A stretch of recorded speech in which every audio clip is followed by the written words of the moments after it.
People with a good sense of humor have a better sense of life. इस coat को 100% match करने वाला अगर कोई है तो वो हैं भारत रत्न श्री अटल बिहारी वाजपेयी। कितनी भी कड़वी बात कोई बोल दे वो जल्दी नाराज नहीं होते थे और चुप भी नहीं रहते थे। ऐसा जवाब देते कि सामने वाला पानी पानी हो जाता। आज मैं आपको अटल जी की हाजिर जवाबी के कुछ ऐसे किस्से सुनाऊंगा कि आप उनके और भी बड़े फैन हो जाएंगे।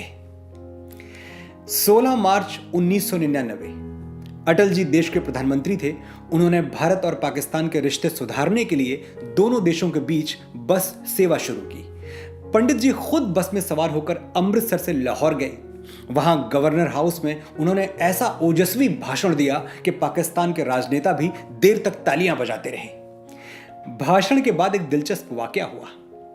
पाकिस्तान की एक महिला पत्रकार ने चुटकियां लेते हुए वाजपेयी जी से कहा, आप कुंवारे हैं, मैं आपसे शादी करने के लिए तैयार हूं, लेकिन मुझे मुंह दिखाई में कश्मीर चाहिए।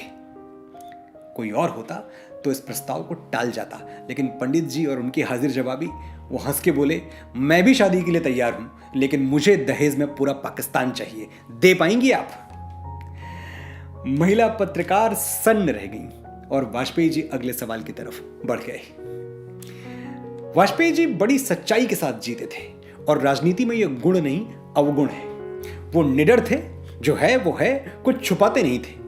मीडिया जब भी उन्हें कुंवारा कहता या लिखता, वो पलट के जवाब देते, मैं अविवाहित हूं, कुंवारा नहीं, दोनों में फर्क है। अटल जी की हाजिर जवाबी का कोई एक किस्सा नहीं है, हजारों हैं। भारत में जब पाकिस्तानी आतंकवादियों के कैंप बढ़ने लगे तो एक पत्रकार ने अटल जी से पूछा, ऐसा थोड़ी है कि सारी गलती उन्हीं की है, कहीं तो आप भी गलत होंगे, ताली एक हाथ से तो नहीं बजती।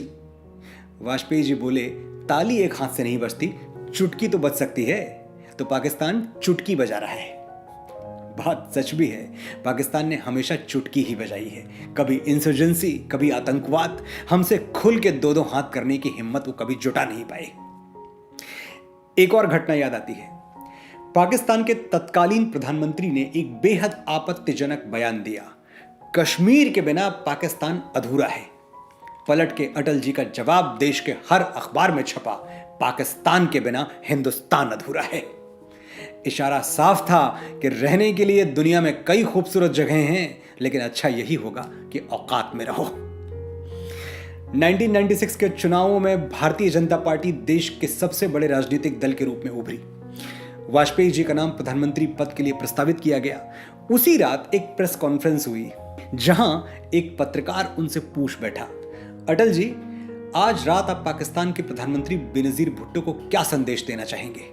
अटल जी छूटते ही बोले, श्रीमान जी, अगर मैं कल बेनजीर को कोई संदेश दूं तो क्या कोई नुकसान हो जाएगा? चारों तरफ ठहाके गूंज उठे। ऐसे थे अटल जी। एक बार इंदिरा गांधी अटल जी की पार्टी जनसंघ से बहुत ज्यादा नाराज हो गई। उन्होंने स्टेटमेंट दिया, जनसंघ जैसी पार्टी को तो मैं 5 मिनट में ठीक कर सकती हूं। अटल जी तक बात पहुंची तो एक लंबी सांस खींच के बोले, अरे 5 मिनट में तो इंदिरा जी अपने बाल नहीं ठीक कर सकती, जनसंघ को क्या ठीक करेंगी?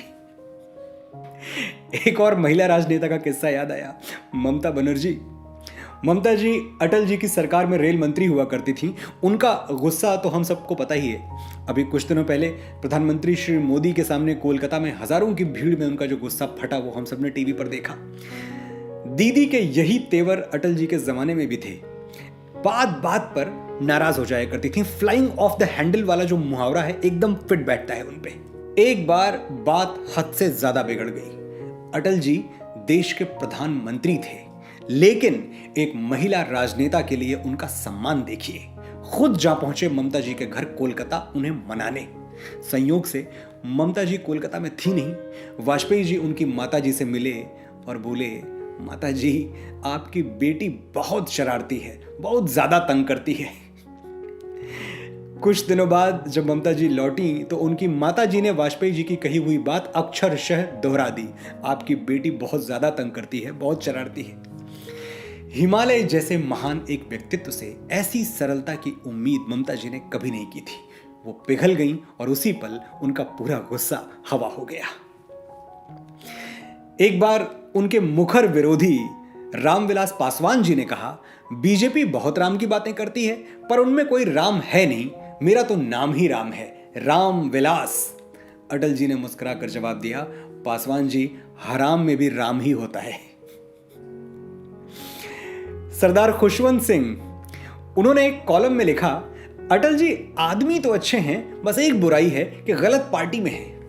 अटल जी से रजत शर्मा ने इस बारे में पूछा तो उन्होंने बड़ा सधा हुआ उत्तर दिया, अगर मैं सचमुच में अच्छा आदमी हूं तो गलत पार्टी में कैसे हो सकता हूं, और अगर मैं गलत पार्टी में हूं तो अच्छा आदमी कैसे हो सकता हूं। अगर फल अच्छा है तो पेड़ खराब नहीं हो सकता। कितनी सच्ची बात है, अगर फल अच्छा है तो पेड़ खराब नहीं हो सकता।